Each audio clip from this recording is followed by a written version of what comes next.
Welcome to Perfect Organism, the Alien Saga podcast. I'm your host, Jaime and Patrick, and I am joined by Patrick. What's up, guys? And today we're here just to kind of say hello and a big thank you and happy holidays, Merry Christmas to everybody who's watching and to everyone who's been listening to our show, who's been responding to the feedback on our Queen episode. It's been really, really great. It's been really satisfying. Fandom has just been a really, really great place, unlike it's been in a long, long time. So we're here to kind of talk about that and a couple other things. Yeah, it's just we were, Jamie and I were going through some of the feedback we've been getting yesterday, and we were like, what is happening? This is amazing. People are having so much fun and they're so engaged, and the conversations are just so rich and varied and interesting. So we were inspired to add an episode to the 40 Miles series. We're going to have a roundtable coming up. We're going to have some guests come on, and we're going to revisit the Queen, incorporating a lot of the things that you guys have been saying, because so many great points have been coming up over these last few days that we're like, you know what? Obviously, there's more material to come back to. So it's a great example of, like, we kind of had a plan, and then it changed because of the amount of engagement that we're getting. Mm-hmm. And now, like, I can't wait to get back into it. Me too. It's funny, the Queen episode in particular, after Jamie and I recorded that, we were like, man, that was so much fun. Remember, we were texting each other, but I couldn't stop smiling. Yeah, It's like, I feel like we came away with feeling differently about the character and about the mythology, and I felt like I had uncovered things just by talking with you, and learned a lot from you, and also just we laughed a lot. So there's gonna be more of that coming. We're gonna try to kind of get back to that place again. Totally. And I think why it was so much fun, as fandom kind of runs along, I feel like we're finding this place where we can disagree in a celebratory way. Yeah. We can disagree and be like, oh my God, that's funny, or I don't see it that way. Like, even a lot of the responses that we're getting, people are like, well, I don't know if I agree with you, but I understand what you're saying in terms of the Queen. It's just been this place where fandom for me has always been an oasis, to find community, to find, to celebrate these pieces of art or these big films that have impacted our lives. That's why we're doing what we're doing now, and to see it really take on that mantle of this place of celebration is just why I and you are doing what we're doing. Yeah, it is awesome. So keep it coming. Yeah, keep it totally. coming. And we're gonna dive more into the Queen reading feedback. There's a lot of people, funny anecdote. I talked about feeling like, oh, I'm going to get tomatoes thrown. And so some of our crew have sent GIFs of someone squeezing a tomato, like while they're listening. I mean, of course, in a fun way. But I love that, we can have a plethora or a varying multitude of opinions on the Queen, and people who love her or say, yeah, it was awesome, but I see your point. And it's great. It's a great interaction with everybody. I feel like if we'd had that conversation a year ago, I think even if we'd had the same exact episode, which I don't think we would have, because I think we've grown a lot, over the last year even, but I think fandom would have been a little bit different about it, because I think people were a little more kind of guarded a year ago. And I really feel like it's not so much an indication that we're doing something right, although I think we kind of are. But, like, I think the bigger story is that fandom is in a better place now. I think we're ready to have fun again. Yeah. I think we're ready to just talk and to dream big, and to come out of our shells and to, talk again. And really, in reference to 40 Miles of Bad Road and exploring the Alien series, Aliens is fun. Whether or not it's my favorite film, it is a hell of a lot of fun. And that's what made the Alien series so great. And I think that's why we've been talking about why people flock to Aliens and kind of understanding that. And people give their opinions, but I don't think anyone can pinpoint it. And I'm not saying I'm pinpointing it either now, but I will say Aliens brings out the sense of funship. That's funship. Funship.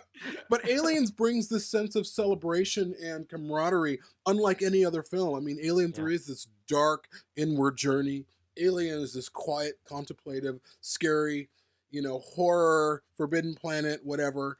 But Aliens is this, we're here to have fun. Yeah. With our brothers and sisters in arms, and it's just this great time. So, and I think there's no wonder why everyone has so much fun when we talk about it. So, I look forward to more. You brought up a little bit of a key word there. You kind of teed yourself up for something. Funship? You brought up funship. Funship. You brought up Forbidden Planet, and I know we have a a little bit of an announcement we want to drop today. Yeah. So you want to take the reins on that? Sure. So obviously we're like halfway in, maybe halfway into 40 Miles of Bad Road. But we have the 40-year anniversary of Alien coming up, starting in January. I mean, officially, when was the release date of Alien? I can't remember exactly like that. I think it was November, wasn't it? Was it in November? I thought Alien? so, yeah. Wow. No. I think it was in May or April, I thought. It's a summertime thing. I'm pretty sure it was summertime. We're bad fans right now, people, because we can't remember the date. At any rate, clearly August. Yes. The 40-year anniversary of Alien is coming up, and we have been kind of talking about preparations for that. It's going to be a crazy year. There's a lot of things in the works. There's things happening with us that's pretty exciting in terms of studios and all sorts of things that we really can't talk about, but we're finding out more. But we want to explore Alien the way we're exploring aliens. And so our new series is going to be called The Forbidden Planet, 40 Years of Alien. And we're excited about it, and there's a lot to talk about, and we want to kind of approach it the same way. Like, not so much the behind the scenes, we'll get into that, but really, Alien set the standard for science fiction and kind of creature films. Like, I don't know, like I was just watching this show on YouTube Red called, what's it called? Impulse? No, it's not Impulse. Origin. I don't know if you've seen Origin. It's kind of a... Do you have YouTube Red? Yeah, well, I had it just for the month, just so I could binge watch like 3 shows. Trial? I binge watched all their shows. Who's getting this shit? I know, it's $15.99 a month. Fuck that. That's so much money. It is, and they don't even have any content. Like, what are you paying for? Nothing. Nothing. No. But they had this great. But if they want to sponsor us, I'm totally YouTube Red. We love. Oh, we love Red. you. It's our favorite streaming platform. Very cheap. Very cheap. Very cheap. But that show that I was watching was called Origin, which all these people wake up in space from cryotubes. Sound familiar? And something's happening on the ship. Sound familiar? But there's a lot of what we see in science fiction today, much like Blade Runner, that Alien began, that Blade Runner began, but really Alien. Yeah. And Alien is really a film unto itself in the Alien trilogy. The first film isn't really about Ripley. It's about, again, the Forbidden Planet, the unknown, that eighth passenger. And then the other 2 films kind of are about Ripley, essentially, and they kind of complete her arc and then continue on with Alien Resurrection.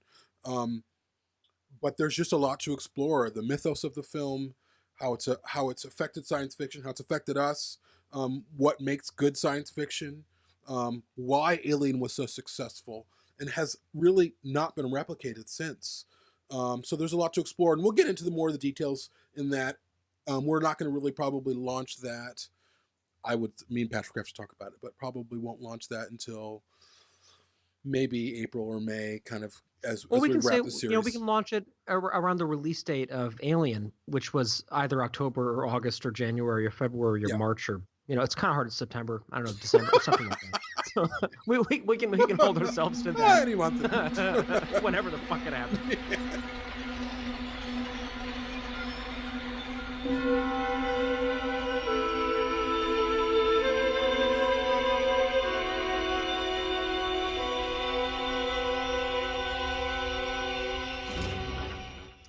I have actually, speaking of the release of Alien, I have a little bit of a copy editing correction to admit to everybody. I've brought up now twice that my father-in-law had a heart attack during the movie. Oh no. I've looked into it. I've spoken with my wife about this and with him, and he did have a heart attack during Alien, but he wasn't there. My mother-in-law was watching the movie and had to leave it because he had a heart attack. Oh, okay. But now I'm thinking she didn't have a cell phone, so then how the fuck did that happen? The mystery. Wait, what year was this? Your parents aren't. This was 1979. Oh, how old are her parents? It was, obviously. How old are her parents? They're like 60. It's weird to meet people who are younger than me with parents older than mine. It's crazy. Well, you're 20, so I'm 19. No, but yeah. So there's a lot to explore there. What I'm excited about. What I'm excited about is something that I've been having a lot of fun with during 40 Miles is taking these things that we've taken for granted for a long time and really unpacking them. And I think we don't do that very much with Alien, just like we don't really do it with Aliens, because it's sort of, we kind of say, well, it's a perfect movie. It's a legendary film. Why bother dissecting it any more than we already have. Like we've all seen the featurettes, we've all seen the documentaries, we've all read a million behind the scenes books, we have the photo books from the set. But what you don't get from those things is unpacking the ideas as much and unpacking some of the complicated legacy of the film and unpacking some of the things that we've taken for granted and not gone back and revisited. So like, I can't wait to find out what our Queen moment is, like how we're probably going to have very different views on, for example, the space jockey becoming, later on an engineer and what that entails and things like that. Yeah. I think it's fun. Yeah. It's going to be really fun just because there's a lot coming. Yeah. I mean, like I said, and I've always said this, I've always referenced Alien feeling like the forbidden planet, just the mystery, them walking on the terrain. And I want to see that again in a film. Like, I've had my gears have been turning about an alien story, like crazy turning. Like, I got to write the story. But we'll get to that at another point. And this is something that I think I would like to make as a movie. Nice. Again, YouTube Red, if you want to sponsor the show, we will 100%. You can bankroll the film. We just need like $1 million budget. Just give us a couple million. Couple mil. Okay, couple million. You can be in an episode if you want. We can. So before we close out, there's another little announcement that came up that I believe we were the first to report on. We were. If I'm not mistaken. Yes. You want to talk a little bit about that? Why don't you talk a little bit about that? Well, you're the one who posted about it, and I barely had a chance to go back and read. There's a book coming out. Yes. And that is officially licensed by Fox, and it's obviously coming out under Titan. And it's a 40-year behind-the-scenes look back at the making of Alien. Yeah, by J.W. Rinsler. Yep, who's kind of known well in fandom for the books he's written on Star Wars, all sorts of things. I'm friends with Charles Lippincott, who worked on Alien with Ridley Scott. I think it was a set photographer, but he was kind of in the marketing department. Yeah, he's all over the credits for that and in the behind the scenes book. Is he British? No, he's not. But I asked him because I wasn't really sure. He's been talking about a book, and then I'm thinking, I think that this is all of his photographs. So I'm really excited for him. I think that this is a great thing. I'm curious what more they're going to talk about because we know so much. That's my first question. Like, whoa, this is a new book.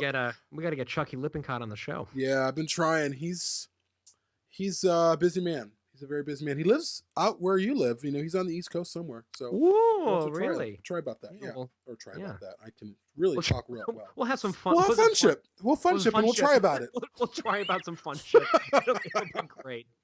YouTube Red. But I'm excited about the book. I'm excited about buying it and going through it and seeing photos. Like Charles has posted a couple of photos that I've never seen of the set of Alien that I've shared. Up this morning. Yes, right? We did. And I've never seen that photo before. So there's a couple more that he's posted on his personal Facebook page. We also did run an interview with Charles that he did, a written interview years back when Perfect Organism just started. Maybe I'll recycle that and repost it. And I think it was through our blog, our old blog. So I'll have to, maybe I can retool that, post it on our new blog and reshare. So, I'm not sure if people are going to our website or not, but this is a formal invitation to go to the website because we really are actually using it now. So it's not just for episodes, but we're doing a ton of reviews of films, putting behind the scenes pictures up of things like, Jamie got some great behind the scenes media from Dark Crystal set. There's a lot of, there's about 900 Spider-Man reviews by me up there at this point. It's a very nerdy place. But it's a great place to kind of keep on top of all things Alien, obviously, but also kind of extended fandom things that are covered with our lens on it. And if you listen to the show and you like our lens, then probably you'll like the content. One other thing I wanted to bring up before we close out too is we shared another article this morning that was written by our very dear friend Aaron Percival over at AVP Galaxy, which is his site.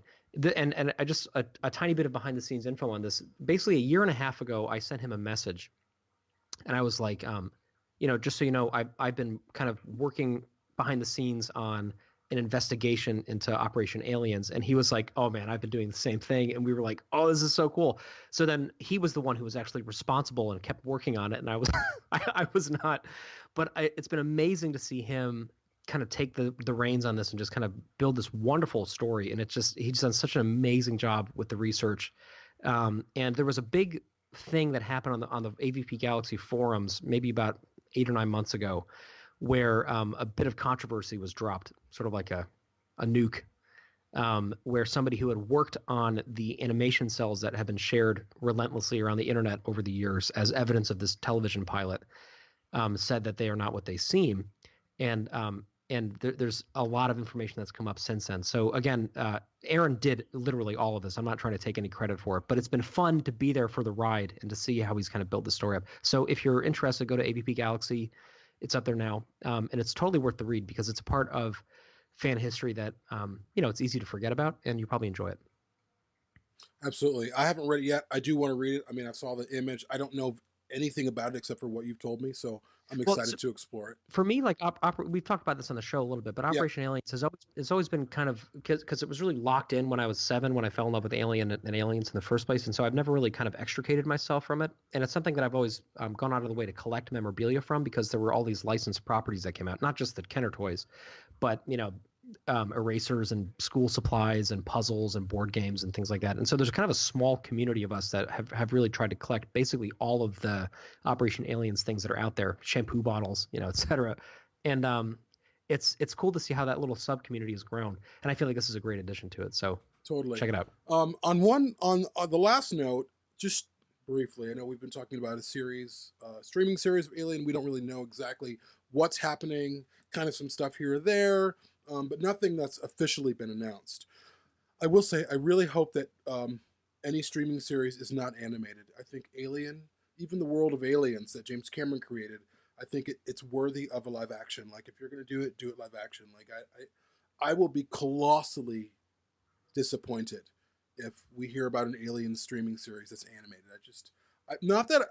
Will I probably watch it? Yeah, but I don't engage in connect to animated characters the way that I do with real people. It's just not what I want. It's not what I'm looking for. I don't know. I feel like we're about to tip into a conversation about joy in 2049. But that's just okay. I'll leave it there. But this is something to definitely consider. The fact that there are rumors that there are more than one series, of course, leading many to speculate that one of them is an animated property. I have to respectfully disagree with you. I think, for example, the Bruce Timm era Batman animated series is Batman's different though. Batman's already comic though, so it lends itself to that. I would argue that some of the best properties that Alien has had over the intervening decades has been Dark Horse Comics. I think some of them are absolutely triumphant pieces of art that deserve a good adaptation. If they're saying like, hey, welcome to the Alien cartoon.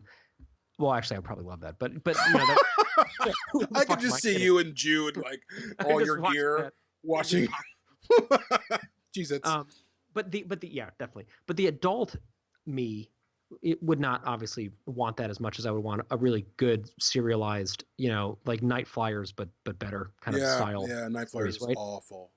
But beautiful to look at. I gotta say, it's really well made. It's just I have some complicated feelings on that. Have you seen? We'll talk about that later. Yeah, that's offline. Okay, but I do think if it turns out that it's another anime thing, I'm going to be a little bit like, like why are we getting? But I'll say this though, in terms of Night Flyers, we're about to leave you. I know we're going on tangent. Thank you for listening. I think Night Flyers is worthy of a full investigation officially through our it's a science fiction show that's out now that's heavily influenced by Alien. I think we need to talk about it. It's a sci-fi horror thriller series about what may or may not be on board a ship and things. Yeah, it definitely seems. I think we need to talk about it. Absolutely. Okay. Well, we will. Okay. Well, thanks everyone for watching. Happy holidays, Merry Christmas, Happy New Year. We'll release a couple more things before the end of the year, or at least one more show, like a fandom spotlight of Yutani, run by Clara Feifei or Mother. So that's coming up soon. And aside from that, we have a lot more planned. So thanks for watching. Yeah. See you guys.